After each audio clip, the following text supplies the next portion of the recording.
Aguila Troopers, ating subaybayan ang mga kaganapan sa kakatapos lamang na week-long celebration ng ika-17 anibersaryo ng 10th Infantry Aguila Division Philippine Army, kung saan bumisita sa tahanan ng Aguila Division si former Commander 10ID at ngayoy National Security Advisor Secretary Eduardo Anyo.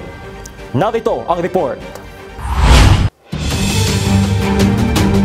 Maaksyong binuksan ang ika-17 taong anibersaryo ng 10th Infantry Aguila Division Philippine Army, kung saan 355 runners ang lumahok sa isinagawang 21-kilometer fun run noong ika-6 ng Agosto sa Tagum City, Davao del Norte.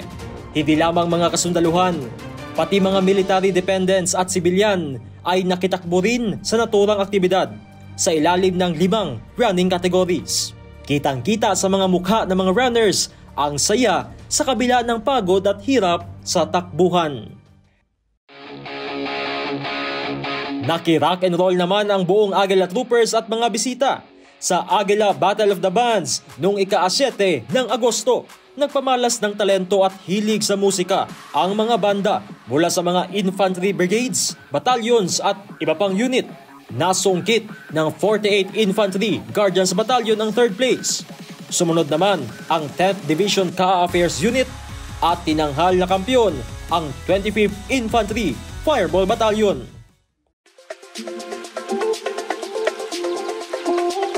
Beauty and brains, ika nga, ang umangat sa ginanap na Ginoo at Binibining Aguila noong Agosto 8. Ipinamalas lang naman ng mga kandidato at kandidata ang kanilang charm sa pagrampa, maging sa talent portion hanggang sa question and answer portion. Sa huli, kinoronahan sina Private First Class Maximo P. Tormes Jr. at Private Jessa Aladad bilang Ginoo at Binibining Aguila 2023.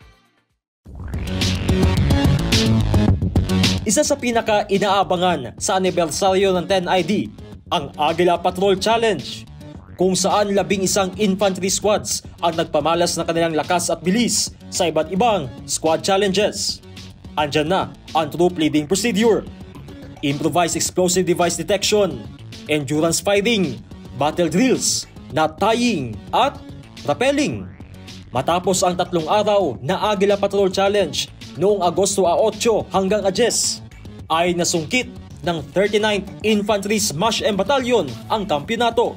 First runner-up naman ang 89th Infantry Makatao Battalion.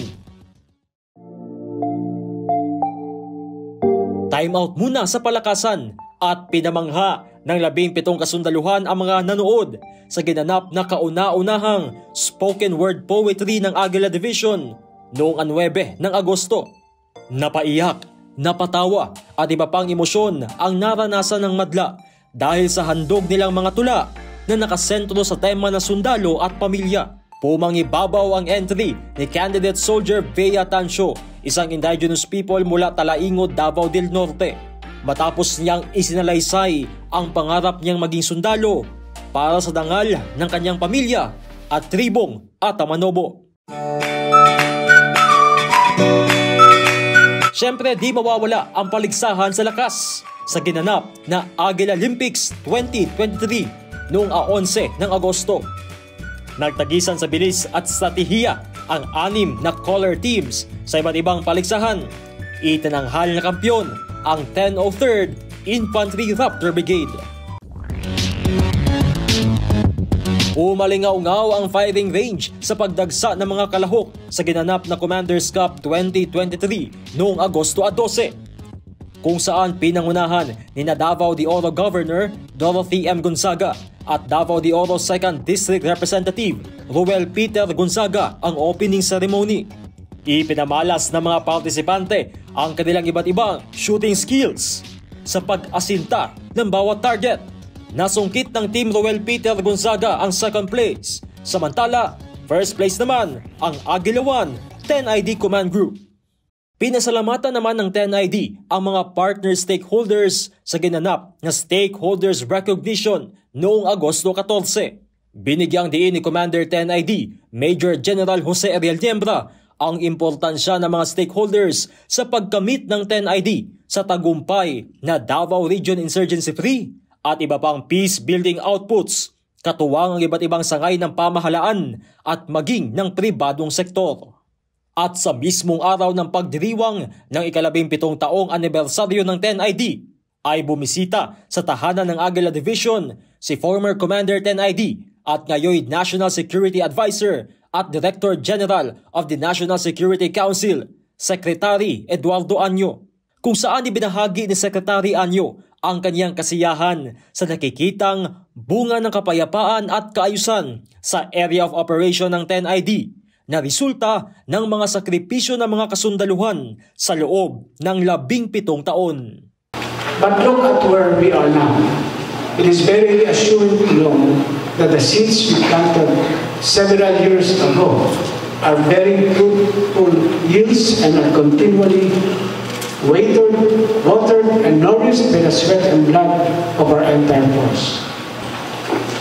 In a short span of time, despite being one of the youngest Philippine Army major units, 10ID has achieved a significant number of feats. Credit goes to our brigade and battalion commanders who have played a key role in our mission success. It is now our task to add to these achievements and sustain our gains. Mula 2016 hanggang 2022, nakapagtala ang 10ID ng mga makabuluhang tagumpay sa laban nito kontra insurhensiya. At hanggang ngayon ay hindi tumitigil ang paglalakbay ng mga kasundaluhan ng 10ID sa mga bundok at patag na nasasakupang rehiyon.